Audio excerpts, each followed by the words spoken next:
Landmines and jellyfish. Welcome back to Curiosity Forge. I am the Curiosity and the Forge. You already knew that. We got back from Quad State about a week ago, and that was a hell of an experience. And if you're even loosely associated with the group, you've seen about 1 million videos already. You know, I had a lot of fun there. I picked up some new tools, all that stuff.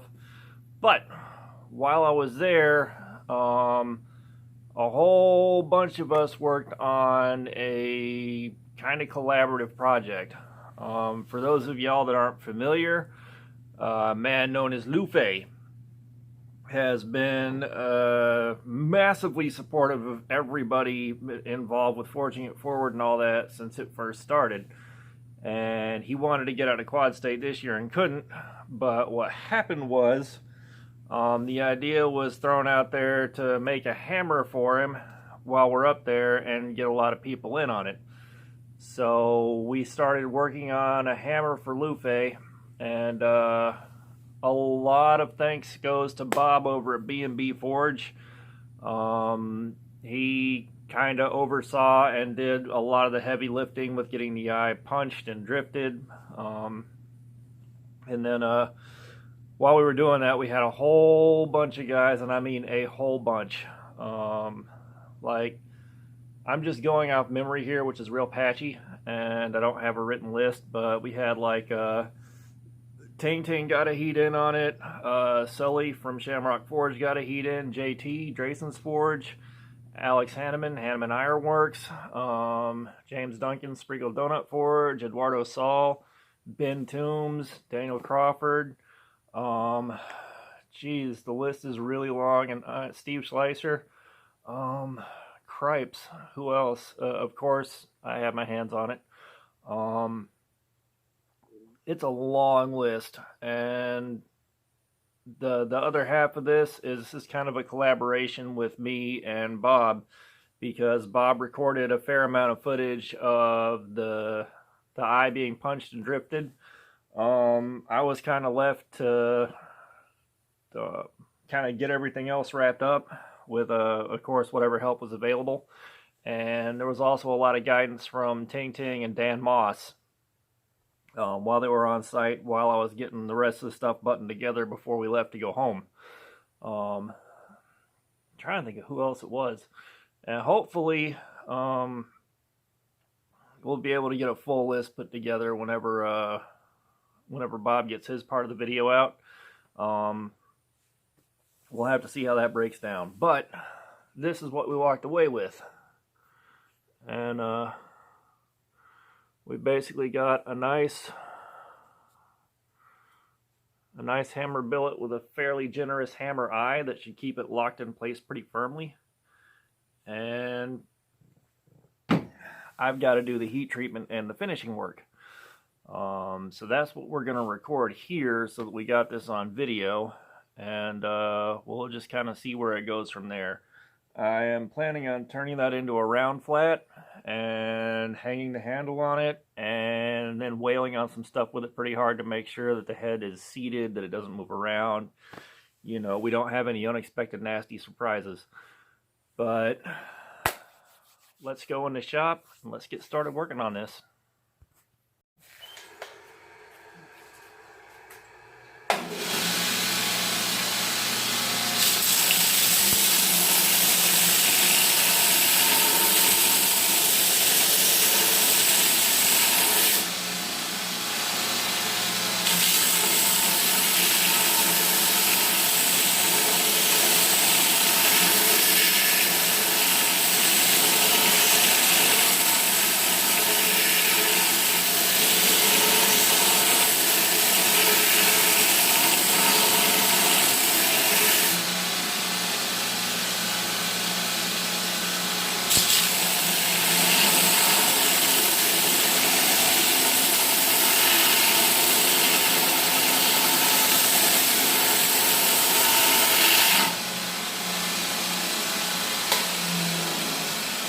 Alright, that's getting started on 36 grit. This is going to take a while. I'm not going to make you watch all that, so I'll be back when this is shape. Okay, so this is what we got. We got a nice round face right there and a nice flat one right there. And that's been flattened and the edges have been broken. And at least that's the design that works well for me. Next step is to throw this in the forge, go through a normalized cycle or 3, and then quench it. I'll bring you back for the quench. And I gotta say, the more I use that powered respirator, the more I love that thing. Jesus, such a huge difference in the quality of life. But into the forge we go. All right, we have normalized 3 times. I'm getting ready to go in for the quench. Gotta say, I'm a hair nervous. Pucker factor's pretty high because I don't want this thing to crack. Because it's gonna be a long time before we get all these guys together again to try this for a second time. So, avenge my death. Alright, she's up to temperature now, so I'm going to give it about a minute and let that heat soak in real good. We're going to go in for the quench.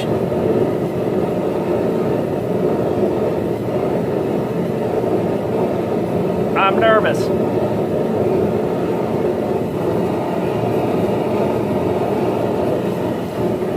Now, one crazy thing, that Atlas Blacksmith's Forge, I think it took like maybe 4 or 5 minutes to get that billet from ambient temperature up to heat for the first anneal cycle, which is ridiculous. And this is a David Britton hammer billet, so he gets some credit too. That's one of the ones he sent me that went to Quad State to get worked on. So I don't have the weight on this. I'm going to go upstairs and try to weigh it, but I don't think we have any scales that are sensitive enough to pick that up right. But we'll give it a shot.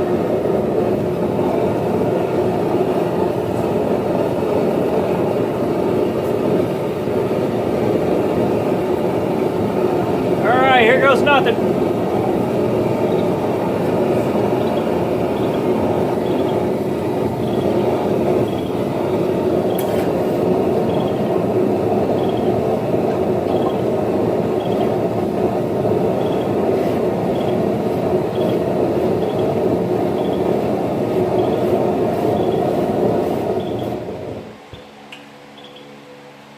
I don't feel any pings, I don't feel any cracks, didn't hear nothing out of the ordinary.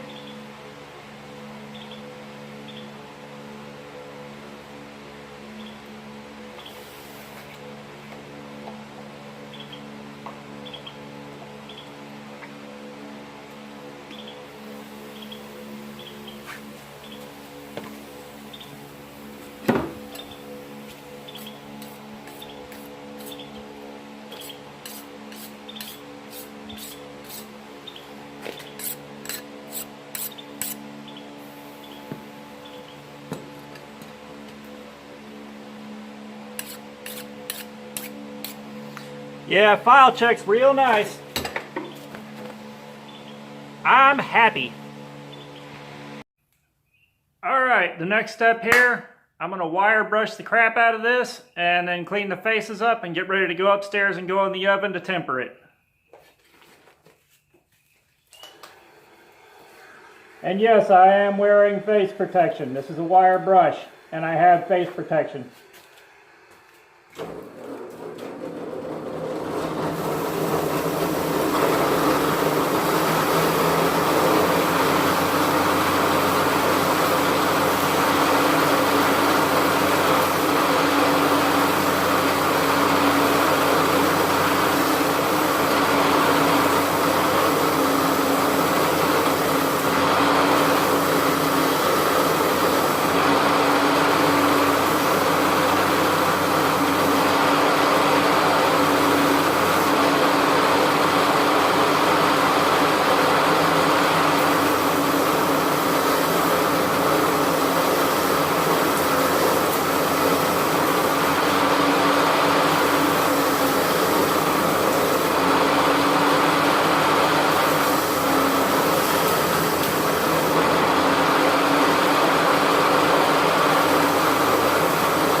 Alright folks, there you have it. Is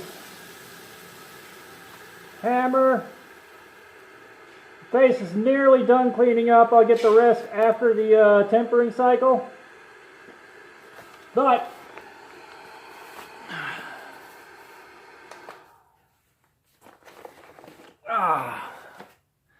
that is a 120 grit finish. I didn't go nearly as high on the polishing with this as I would on one of my own, simply because it has been made abundantly clear to me that there are some inherent safety risks with a mirror polished hammer face. Basically with struck tools, it can just kind of slide off because there's a slick surface with nothing for traction. So since I'm making this for someone else, I'm going to listen to guys that have made more hammers than I have, and that's where the polishing is going to stop. This is going to go in the tempering oven for a couple of 1 hour cycles at 450 degrees. And if it doesn't have that straw brown color I'm looking for, it'll get another one. I'll be back once the tempering is done. Okay, so we have the hammer billet tempered finally. This took the entire rest of the day yesterday because I tried to temper it at 450 and it was in the oven for about 3.5 hours and no color change. Turns out this billet wanted 500 degrees, and I don't know how well this is going to show, but we have got a nice deep bronze color. It looks way more silver on camera than it does in the hand, and that's okay. But all I got left to do now is to clean the faces up. I'm going to heat this in the toaster oven to about 400 and spray it down with some canola oil to get some resistance on it. And I may take the wire brush one more time after it on the angle grinder and get the rest of the scale off first. But first things first, let's get the faces cleaned up and get that ready to go.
Okay, one thing I'm going to do while that thing is in the oven heating up is I'm going to knock the finish off of this handle so that I can burn it and then hand sand it after it's been burned.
And one thing I don't have is a blowtorch, so I got to use alternate means to do this.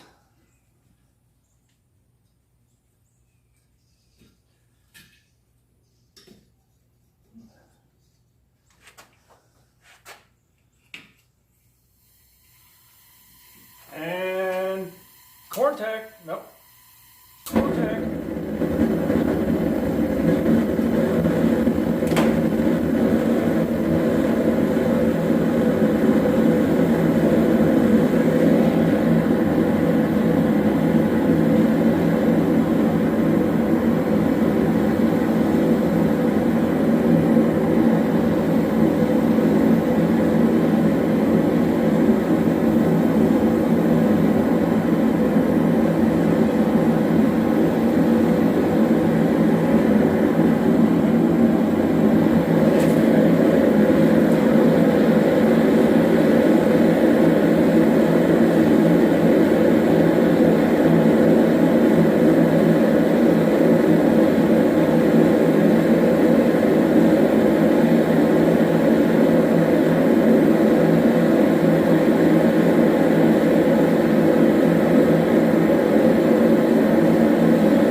Okay, let's turn this around to give you some better light.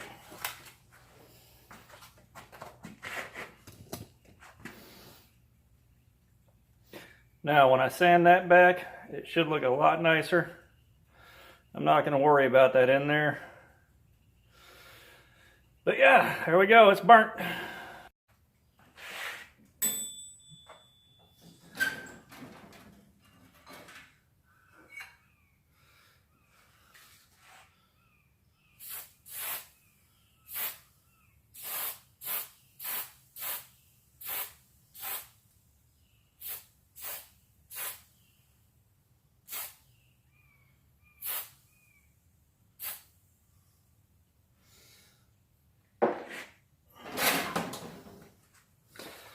Now that may not be a process everyone agrees with, but I've had good results with it so far.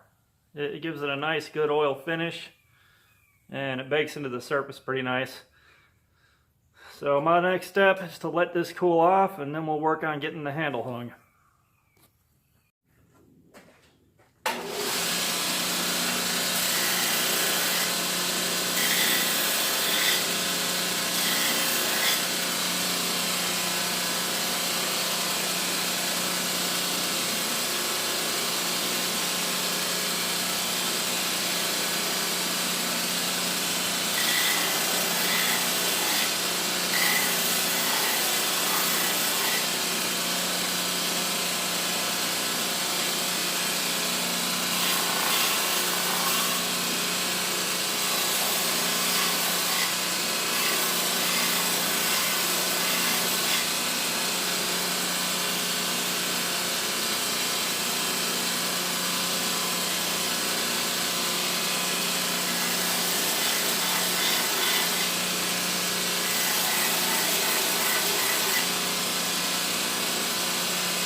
I'll be back when this is done.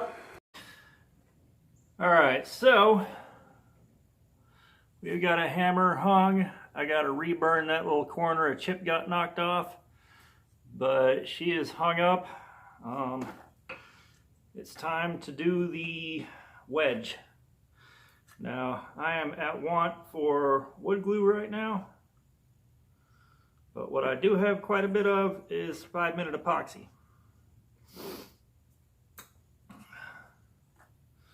So we're going to use 5-minute epoxy.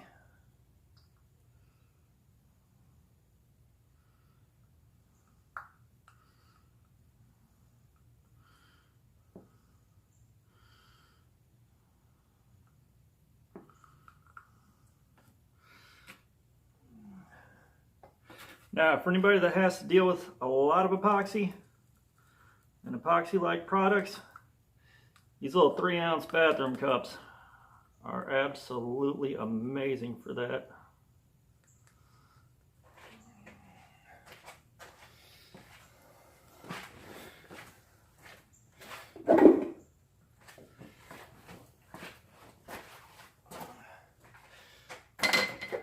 And I forgot that I wanted a hammer to hammer the wedge in.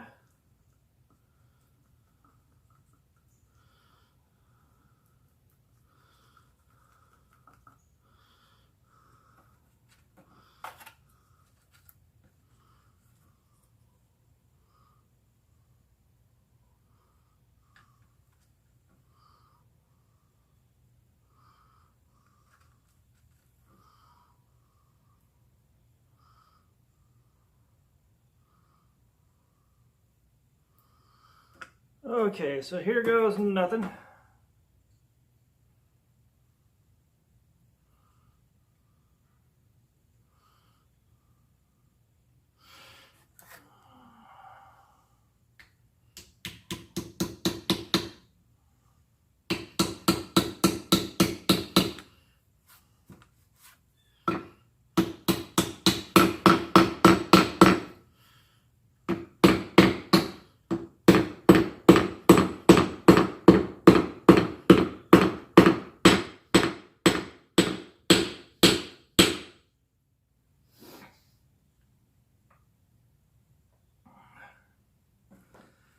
Alright, I'd say that wedge is in there about as good as it's going to get.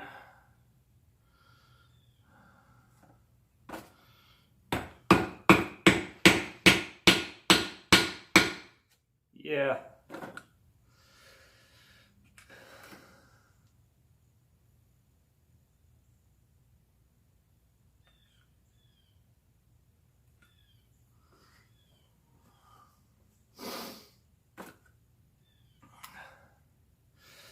So the next stage of this operation is going to be the steel wedge. And given that I'm not 100% happy with the way this looks up here, I may have to grab a second steel wedge from another one after I clean the face of this off, and we'll go from there.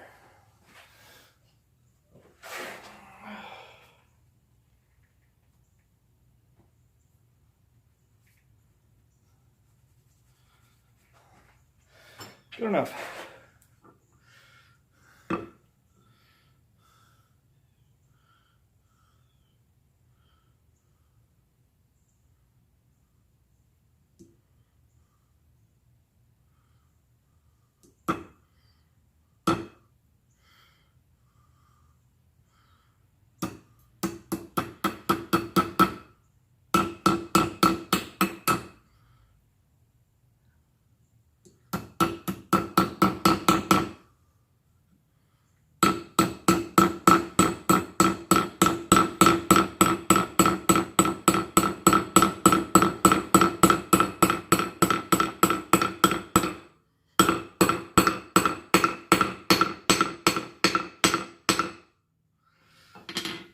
On second thought, I don't think I need a second one.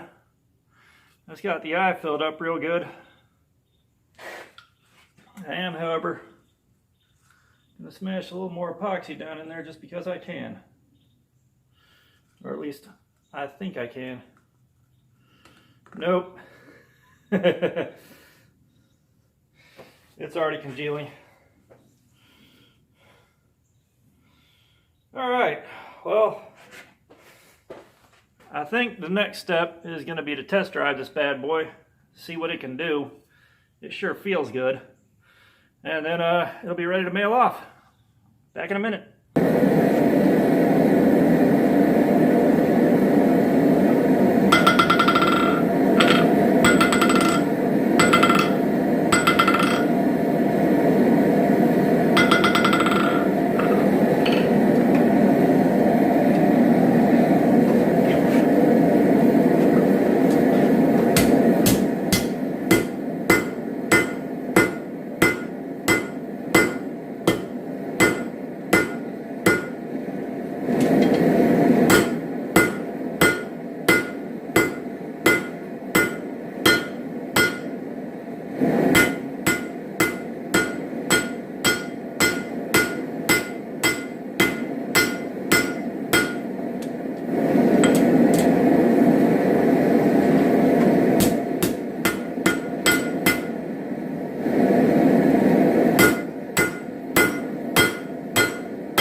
Alright folks, there you have it. That was the finishing and everything of the hammer for Lufe. I've been in touch with Lufe. I'm going to be mailing it out stateside and he will pick it up as soon as he gets the chance to. So unfortunately, I wanted to have it in his hands before the video came out, but that's okay. wasn't entirely the point behind this. But here we have a finished hammer, and I gotta be honest, visual imperfections and everything else, I absolutely love this thing, and I really don't want to send it. I don't. This thing hits like a ton of freight trains, and it was an absolute joy to swing while I took my test heat with it. Now, there were a lot of smiths, and I mean a lot, that took turns on this thing. As soon as guys found out we were doing this for Lufe, they jumped in. They were more than happy to help out. And with that being said, there are some visual imperfections. It's not perfect, but I want to throw that out there because I kind of spearheaded a lot of the finishing part. Massive thanks to Bob over at B&B Forge. He helped with a lot of the heavy lifting, getting it punched, getting it drifted, starting on the fullers, all that stuff. A lot of the stuff that when I started I wasn't familiar with or familiar enough with to be confident. And then later on, after I took my hammer class, I came back and worked on this and got some more guys in on it. And we got it done, but the reason I bring that up is not that I feel like I did a bad job here, but because the fit and finish on this does not reflect the overall quality of the fit and finish a lot of the guys on here that took turns on this produce. So that's, just want to add that qualifier. You know, the stuff that looks weird is all me. I was just kind of directing things while guys took heats after Bob did his part, and Bob directed punching and drifting. When Bob's half of the video uploads, as long as everything goes smoothly with that, we actually made note of who was taking heats and all that, and that was a hell of an experience. And I think it was Tuesday afternoon, we worked on this with Bob, and Bob really shouldered the heaviest part of it, getting it punched and drifted and all that. And he did his recording. And then Thursday, I think, or it might have even been Friday, I'm not sure, I think it was Thursday, I grabbed the billet and got everything finished up. And Thursday, like I said, we had Ben Toombs, Daniel Crawford, Alex Hanneman, Eduardo Saul, myself, and I think one or two other guys. And if your name doesn't get mentioned and you did help with this thing, please don't be offended. I should have written that down and didn't. But definitely mention it in the comments. I'm sure Lufe would love to know who all took a turn on this thing.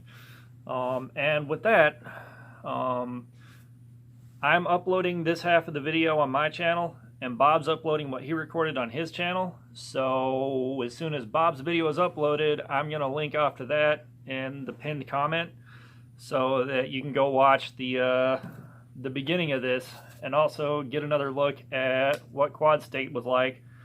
And yeah, I could not be happier with how this turned out, especially with how much better this is than my last couple hammers. So with that, praise the forge and pass the borax. Y'all stay safe in your shops. Remember, you are the softest thing in there, and you better act like it. Lufe, this is for you, brother. Can't wait till you got it in your hands and get to play with it. Just know, people have noticed how much you care about everybody. We care too. Y'all have a good one. I'll see you next time.